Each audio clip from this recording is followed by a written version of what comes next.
Hello friends, welcome to Insight Study Forum. Insight Study Forum परिवार में आप सभी का एक बार फिर से स्वागत है।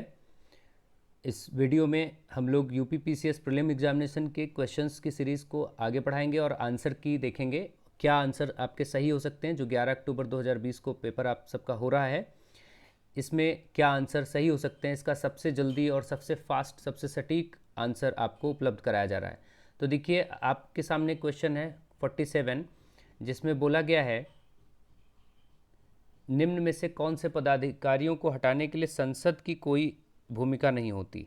देखिए, संसद पार्लियामेंट की भूमिका ही नहीं होगी। पार्लियामेंट जो कि मिलकर के बनता है राज्यसभा, लोकसभा और राष्ट्रपति से, तो संसद की कोई भूमिका ही नहीं होगी। तो आपको पता है उच्च न्यायालय और उच्चतम न्यायालय के न्यायाधीशों को नियुक्त करने के लिए राष्ट्रपति और संसद की भूमिका रहती है। इसी तरीके से लेखा नियंत्रक और महालेखा परीक्षक कैग के लिए भी आपका ये सारी संसद की आवश्यकता रहती है। इसका मतलब कि संसद की भूमिका इन तीनों में है। किसमें? उच्च न्यायालय, उच्चतम न्यायालय और भारत के नियंत्रक महालेखा परीक्षक। तो किस में नहीं है? अध्यक्ष संघ लोक सेवा आयोग में इसकी आवश्यकता नहीं है। तो इसका राइट आंसर यही हो जाएगा आपका सी पार्ट। ठीक है, तो इसमें आपका आंसर होगा। इसके लिए जो विकल्प नीचे दिए गए हैं आपको केवल 3, यानी कि इसके अकॉर्डिंग आपको आंसर करना है तो आप केवल 3 पर करेंगे, क्योंकि आपने देखा उच्च न्यायालय, उच्चतम न्यायालय और नियंत्रक महालेखा परीक्षक के लिए आवश्यकता है, इसके लिए नहीं है। तो ऐसा विकल्प एक ही है, डी, केवल 3। तो इसका आंसर होगा केवल 3। मानव आहार में पॉलिश किए हुए चावल।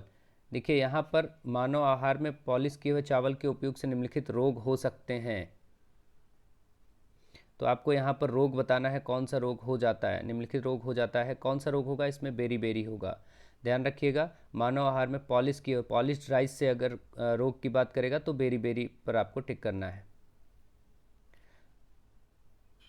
पंचायतों के लिए किए जाने वाले सभी निर्वाचन के संचालन का अधीक्षण, निर्देशन और नियंत्रण निहित होता है। कौन करता है इसका इसका नियंत्रण और निर्वाचन कौन करता है? स्टेट इलेक्शन कमीशन, राज्य निर्वाचन आयोग। इसका डी पार्ट सही होगा आंसर।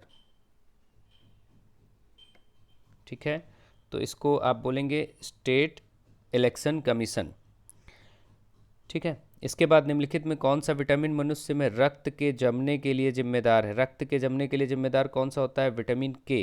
तो इसका होगा vitamin K. A part is the right answer, vitamin के।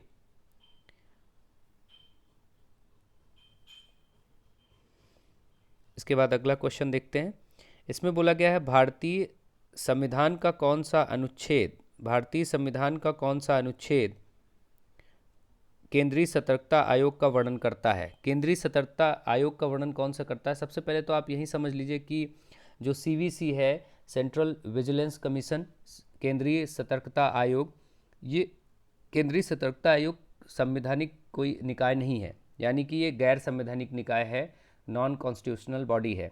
तो इसका ऑप्शन पहले ही पता चल जाएगा आपको, कोई नहीं, इनमें से कोई नहीं। बाकी आप जानते हैं अनुच्छेद 280 वित्त आयोग से संबंधित है, अनुच्छेद 276 व्यापार और आजीविका के नियोजन से संबंधित है, और अनुच्छेद 268 268 संघ और राज्य के द्वारा कुछ शुल्कों पर आधारित है। तो इसलिए आप ये समझ सकते हैं, इसका आंसर तो बहुत सीधा था। आपको बाकी के अनुच्छेद के बारे में पता नहीं भी है तब भी इसका आप आंसर कर सकते हैं, क्योंकि ये गैर संवैधानिक निकाय है। तो नेक्स्ट आगे क्वेश्चन देखते हैं। यहाँ बोला गया मानव मस्तिष्क के बारे में निम्नलिखित कथनों पर विचार कीजिए। मानव मस्तिष्क के बारे में, तो मस्तिष्क हृदय गति को नियंत्रित करने के लिए उत्तरदायी है। ठीक है, यह शरीर के संतुलन के लिए उत्तरदायी है। बिल्कुल ठीक है, क्योंकि सारा मस्तिष्क का ही खेल होता है हर प्रकार के संतुलन में।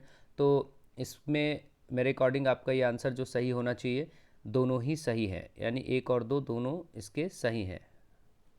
ठीक है, तो ये आपका एक कुछ और इम्पॉर्टेंट आंसर्स आपको दे दिए गए हैं। इसके बाद आपको नेक्स्ट पार्ट में और भी सारे आंसर्स देखने को मिलेंगे। हम लोग इसको आप तक सबसे जल्दी, सबसे पहले पहुंचाने की कोशिश कर रहे हैं और सबसे सटीक उत्तर देने का प्रयास किया जा रहा है। तो आप सभी इस पर पूरा भरोसा कर सकते हैं, और चैनल को लाइक, शेयर और सब्सक्राइब करना बिल्कुल ना भूलें। आप सभी का बहुत बहुत धन्यवाद। Thank you to all of you.